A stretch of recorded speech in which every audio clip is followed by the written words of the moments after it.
नमस्कार दोस्तों, आज अपन कर रहे हैं अर्धवार्षिक परीक्षा जो चल रही है उसकी कक्षा 11 हिंदी साहित्य का पेपर देख रहे हैं। ये 3.25 घंटे का आया था पेपर और 70 नंबर का पेपर था। तो ध्यान से आप देखेंगे, हिंदी लिटरेचर का ये पेपर है आपके पास में। सबसे पहले पहला क्वेश्चन आपको अपठित गद्यांश के ऊपर दिया गया है, जो बोला जा रहा है कि ध्यानपूर्वक पढ़कर दिए प्रश्नों के उत्तर अपनी उत्तर पुस्तिका में लिखिए। अब इसको आप पढ़ लीजिए आराम से और इसके जवाब आप दे सकते हैं, लेकिन मैं सभी प्रश्नों के यहाँ आपको जवाब बता देता हूँ। और मैं आपको बता रहा हूँ कि ये पेपर जो 16 दिसंबर को आज हुआ है, लेकिन कुछ बच्चों का आज पेपर था, कुछ बच्चों का आगे पेपर है। तो जिनका हो गया उनके लिए मैं आंसर की बताने वाला हूँ, और जिनका नहीं हुआ है दोस्तों तो वो वीडियो में बने रहे। सेम पैटर्न के ऊपर सेम ही ऐसा ही पर आपको पेपर देखने को मिलने को है वहाँ। तो अब देखें ध्यान से। फर्स्ट क्वेश्चन आपको बोला जा रहा है संस्कृति शब्द का संधि विच्छेद होगा, तो इसका आंसर होगा सम प्लस कर्ति। ऐसे दूसरा क्वेश्चन आता है तो समन्वय शब्द का विलोम शब्द होगा, तो इसका होगा असमन्वय। थर्ड क्वेश्चन में आ रहा है वर्तमान में किन दो संस्कृतियों के समन्वय की समस्या है, आपसे ये बोला जा रहा है। तो इसमें जो होगा इसका आंसर होगा कि विभिन्न जातियों के पारस्परिक संपर्क में आने से संस्कृति की समस्या जटिल हो गई है, ये समस्या है। अब आते हैं अपन आगे क्वेश्चन के ऊपर। तो आपको दे रखा है इसमें कि प्राचीन भारत में किन दो संस्कृतियों का समन्वय हुआ था। तो एक तो हुआ था द्रविड़ संस्कृति का और आर्य संस्कृति का। तो आप लिख सकते हैं कि प्राचीन काल में द्रविड़ और आर्य संस्कृति का समन्वय हुआ था। पांचवा क्वेश्चन आता है कि मुस्लिम तथा अंग्रेजी संस्कृतियों के साथ समन्वय करते समय क्या दृष्टिकोण अपनाना चाहिए।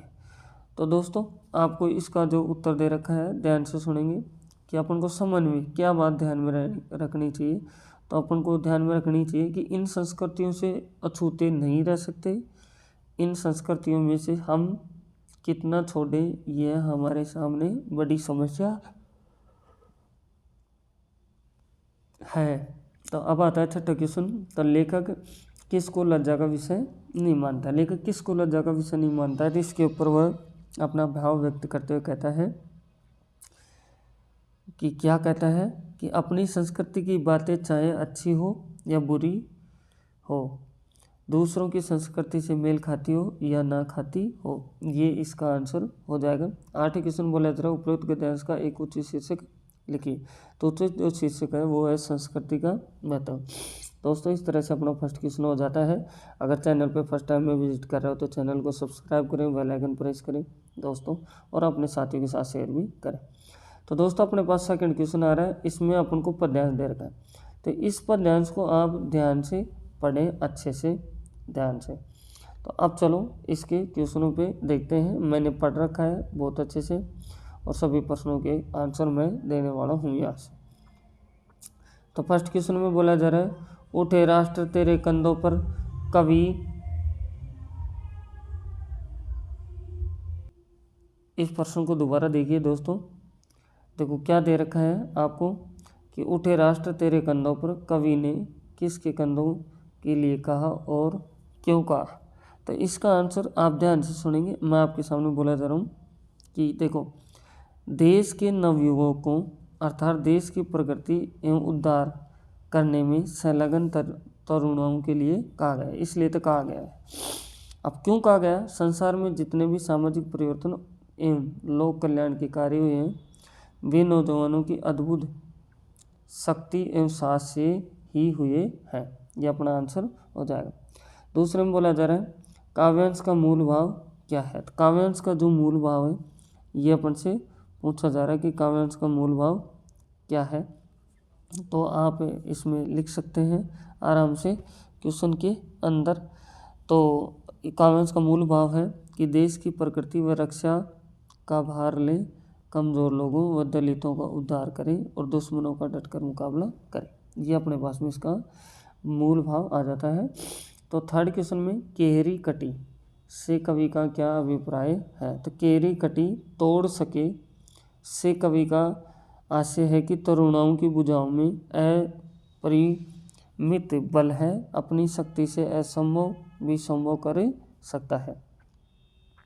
नेक्स्ट में आपको दे रखा है चौथे क्वेश्चन में क्या दे रखा है, ध्यान से आप देखेंगे, कवि ने तरुणों से क्या क्या उपेक्षा की है। तो आपको बोला जा रहा है कि तरुणों की भुजाओं में अपरिमित बल है, इससे इस शक्ति से असंभव काम को भी संभव कर सकते हैं। ये अपने से दिया जा रहा है। अब 5वें क्वेश्चन में बोला जा रहा है कि तरुणों के शास्त्र समझने से क्या परिणाम निकलता है।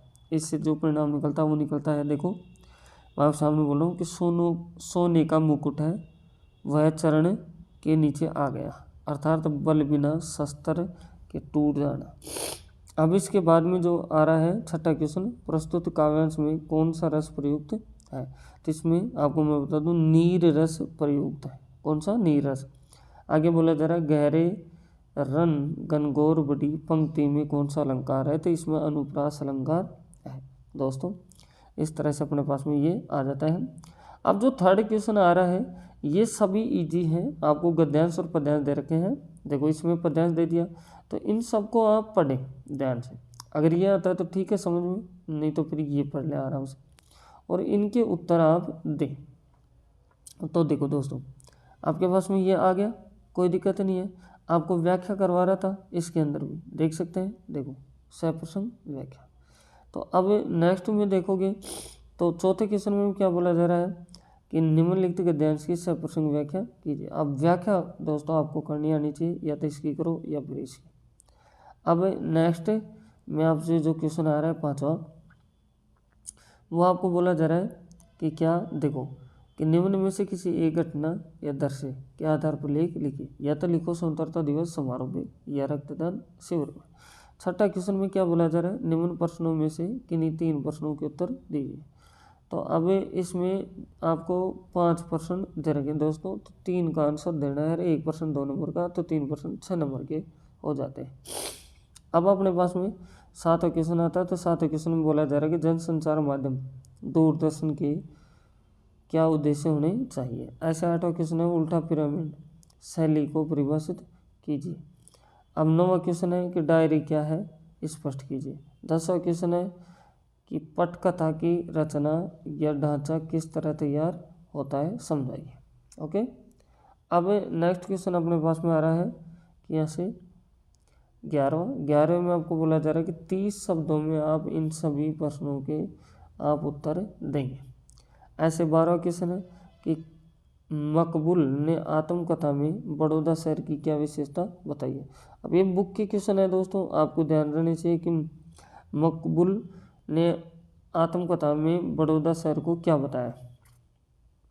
ऐसे 13 क्वेश्चन आता है आपके पास में, जिसमें दिया जा रहा है कि लेखक जन्मजात कलाकार है, उसे इनकी कहानी अपनी जबानी आत्मकथा में सबसे पहले यह कहाँ उद्घाटित हुआ। ऐसे 14 क्वेश्चन है कि श्री कृष्ण पर मुरली के प्रभाव को गोपिकाएं किन किन रूपों में देखती थी।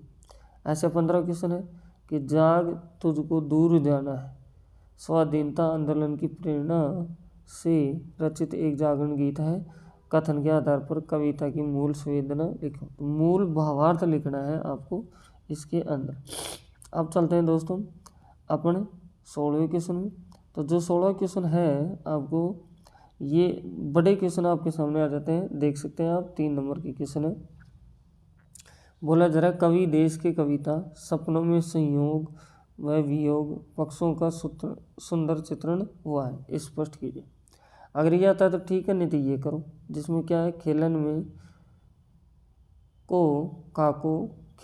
को काको गुसैयो पद के आधार पर बाल मनोविज्ञान के चित्रण पर प्रकाश डालिए। ऐसे ही आपके पास 17 क्वेश्चन आता है। तो 17 में बोला जा रहा है कि महादेव वर्मा अथवा हरिशंकर परसाई में से किसी एक का साहित्यिक परिचय दीजिए। इन दोनों में से एक का साहित्यिक परिचय आपको देना है। तो अब अपने पास में 18 क्वेश्चन आ जाता है। 18 क्वेश्चन भी आपका अथवा का है। 19वां क्वेश्चन है, ये भी आपका अथवा का है। 20वां क्वेश्चन है, ये भी आपका अथवा का ही है। तो दोस्तों ये बड़े क्वेश्चन है और आपको पता है कि 1% ये आपका जो आ रहा है ये 4 नंबर का है। ठीक है, कितने नंबर का है, 4 नंबर का है। तो आप अगर यहाँ तक आ गए हैं तो चैनल को सब्सक्राइब करें, बेल आइकन प्रेस करें और आप कमेंट बॉक्स में लिखें कि कैसी क्लास आपको लगी है और किसका पेपर का सॉल्यूशन चाहिए, तो मैं आपको लिए सभी क्लासें और सॉल्यूशन पेपरों के देता रहता हूँ। तो thank you, best of luck, फिर मिलते हैं नेक्स्ट वीडियो में।